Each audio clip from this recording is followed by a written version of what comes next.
Ang mabuting balita ng Panginoon, ayon sa unang sulat sa mga taga-Korinto,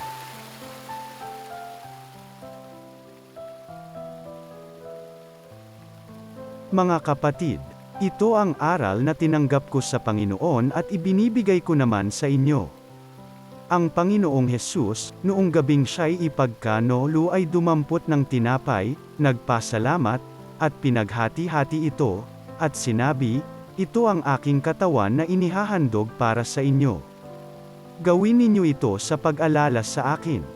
Gayun din naman, matapos maghapunan ay hinawakan niya ang kalis at sinabi, "Ang kalis na ito ang bagong tipan na pinagtitibay ng aking dugo. Tuwing iinumin ninyo ito, gawin ninyo sa pag-alala sa akin.